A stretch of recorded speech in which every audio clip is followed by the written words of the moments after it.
Hey guys, मैं हूं धर्म। स्वागत है आप सभी को पॉलिसी टॉक चैनल में। ये जो विजुअल्स देख रहे हैं ये बिहार विधानसभा की है, जहां पे the Bihar special arm police bill 2021 को पास किया गया।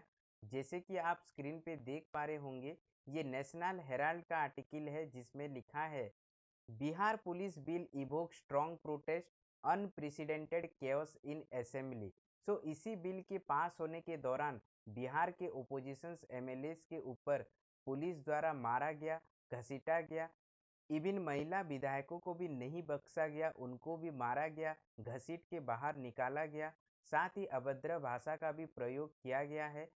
मीन्स ये जो विजुअल्स हैं ये हैरान करने वाली है। साथ ही बिहार पॉलिटिक्स के लिए ये एक शर्मनाक दिन भी होगा। सो जानेंगे ऐसा क्या है इस बिल में जो कि ओपोजिशंस इस लेवल पे इस बिल को विरोध कर रही है। साथ ही ये भी डिस्कस करेंगे कि क्या इस इंसिडेंस को रोका जा सकता था, और भी बहुत कुछ डिस्कस करेंगे। सो बने रहिए वीडियो में। Let's take a tour of it.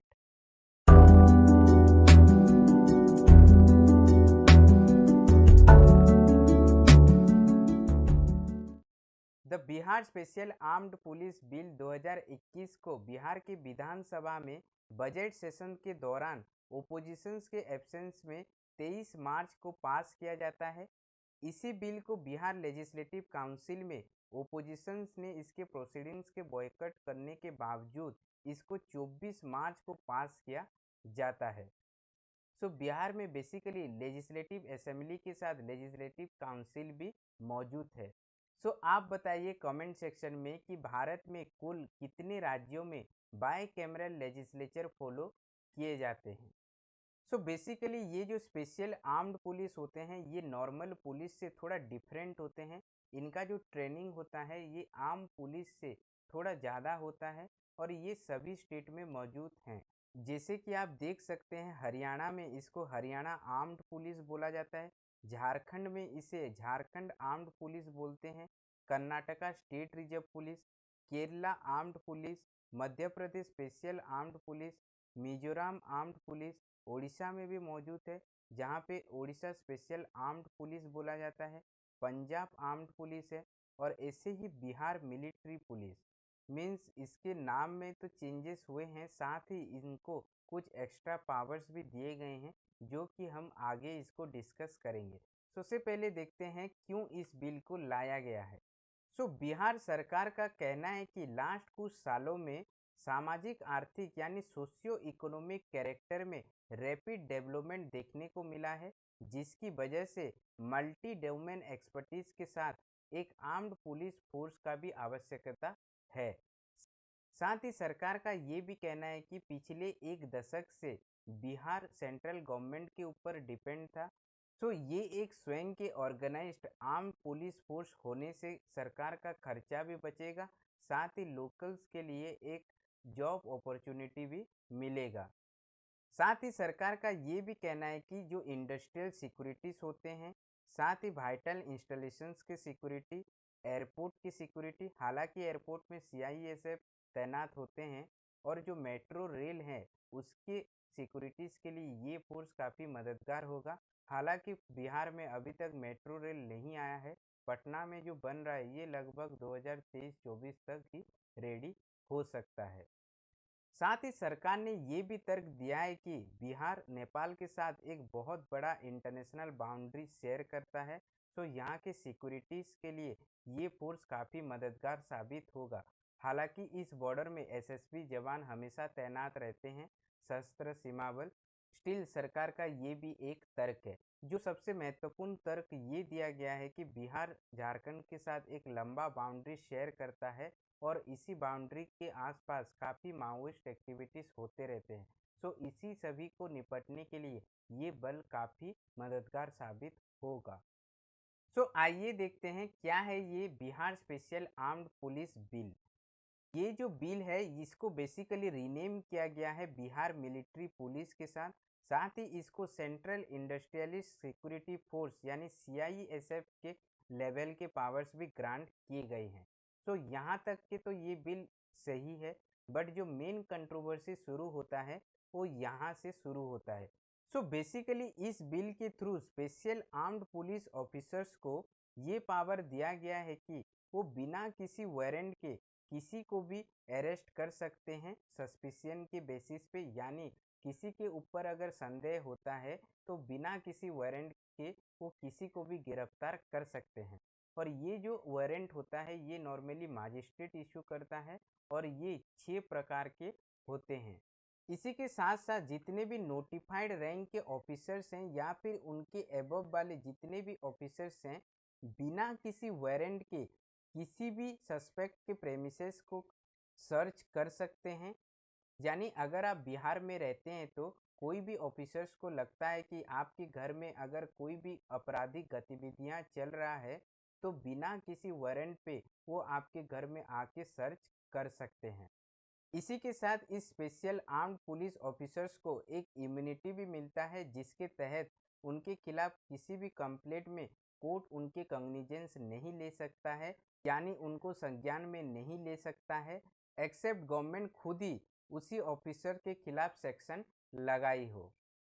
तो अभी आपको समझ में आ गया होगा कि क्यों ओपोजिशंस इस बिल को इतना विरोध कर रही है। इनडायरेक्टली यहाँ पे पुलिस को खुली छूट दी जाती है कि बिना किसी वारंट पे आप किसी को भी गिरफ्तार कर सकते हैं या फिर उसके प्रेमिसेस पे सर्च कर सकते हैं। साथ ही कोर्ट भी किसी भी कंप्लेन के खिलाफ आपके ऊपर कॉग्निजेंस भी नहीं ले सकती है। तो ये जिस तरीके के नियम लाए गए हैं ये एक तरीके से आफ्सपा की याद दिलाता है, उसमें भी ऑफिसर्स को खुली छूट दी जाती है। सो ये तो हो गया बिल के बारे में। आइए देखते हैं ये 23 मार्च को विधानसभा के अंदर क्या हुआ था। सो विधानसभा के स्पीकर हैं विजय कुमार सिन्हा। उस दिन प्रोसीडिंग्स को काफ़ी बार एडजर्न करना पड़ता था विरोध के कारण। सो जब वो अपने सीट में वापस आ रहे थे तब आरजेडी के कुछ वोमेन लेजिस्लेचर पोडियम में चढ़ के उनको बैठने नहीं दिया जाता है, बल्कि उनको उनके ही रूम के अंदर होस्टेजेस बना दिया जाता है। साथ ही इन ओपोजिशंस के थ्रू उनको सराउंड किया जाता है जैसे कि वो एग्जिट ना कर पाए। और बाकी जितने भी एमएलएस थे वो विधानसभा सेक्रेटरी के चेयर्स को इधर उधर फेंकते हुए पाए गए थे। साथ ही बाद में जब स्थिति और बिगड़ने लगी और वहाँ के जो मार्शल्स हैं उनके लेवल से ये बात ऊपर चली गई और जैसे ही पुलिस अंदर आ गई उनकी बर्बरता देखने को मिली। वो किसी को लिफ्ट कर रहे हैं तो किसी को ड्रैग कर रहे हैं। साथ ही जो वुमेन लेजिस्लेचर थे उनको भी घसीटा जा रहा है, बाहर फेंका जा रहा है। और इसी के दौरान ओपोजिशंस के 7 एमएलएस को इंजरी हुई। साथ ही राष्ट्रीय जनता दल के मेंबर सतीश दास को स्ट्रेचर में लिया जाता है।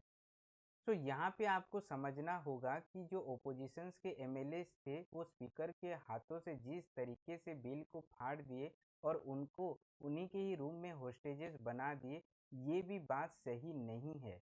और नॉर्मली जब भी कुछ विधानसभा के अंदर होता है तो वहाँ के जो मार्शल्स होते हैं वो वहाँ के सिचुएशंस को टैकल करते हैं। बट यहाँ पे पुलिस को बुलाया जाता है और पुलिस जब एंटर करता है वो जिस तरीके से एमएलएस को पीटते हैं, घसीटते हैं और बाहर निकालते हैं, ये एक तरीके से पूरा शर्मनाक इंसिडेंट है। साथ ही ओपोजिशन ये डिमांड कर रही है कि जब तक चीफ मिनिस्टर नीतीश कुमार माफ़ी नहीं मांगते तब तक ओपोजिशन असेंबली को बॉयकॉट करेगी। साथ ही इसी बिल के खिलाफ 26 मार्च को स्टेट वाइड बंद भी किया गया था। साथ ही उसी दिन leader of opposition Tejashwi Yadav ने एक प्रोसेशन निकाला था बेसिकली इस काले कानून के खिलाफ और बेरोजगारी मुद्दे के ऊपर, जहां पे पुलिस द्वारा लाठीचार्ज भी होता है और बाद में तेजस्वी यादव और तेज प्रताप यादव को पुलिस अरेस्ट भी कर लेती है।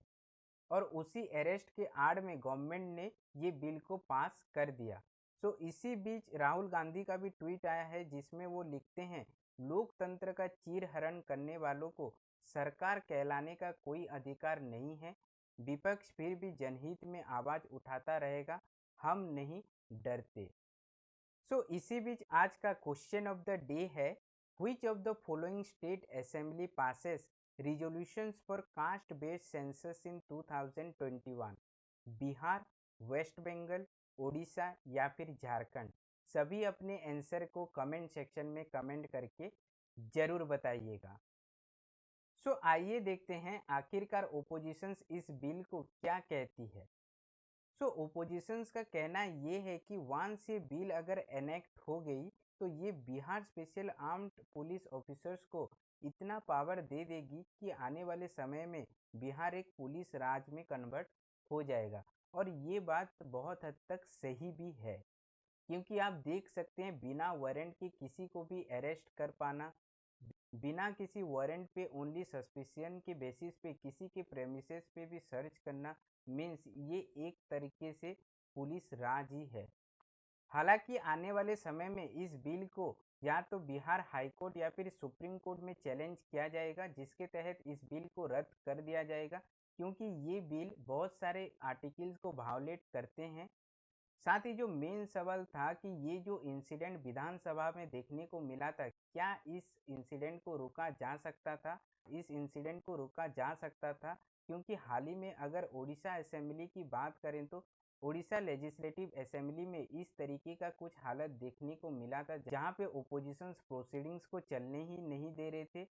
फिर बाद में ओडिशा के चीफ मिनिस्टर नवीन पटनायक सबको अपने निवास में बुलाया जाता है, वहाँ पे और सबके साथ बातचीत करके एक कंसेशन में पहुँचते हैं।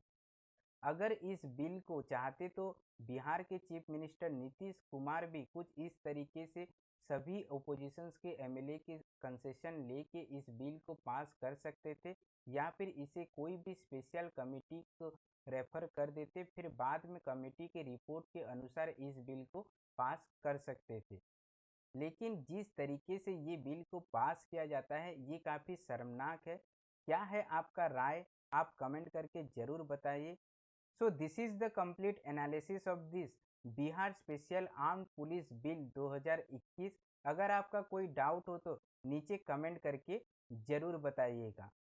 अगर आपको वीडियो अच्छा लगा तो लाइक कीजिए, सब्सक्राइब कीजिए पॉलिसी टोर चैनल को, और ऐसे ही इन्फॉर्मेटिव वीडियो सबसे पहले देखने के लिए बेल आइकन को भी प्रेस कीजिए। That's it from your guys, I am Dharm signing off. Thanks for watching. नमस्कार।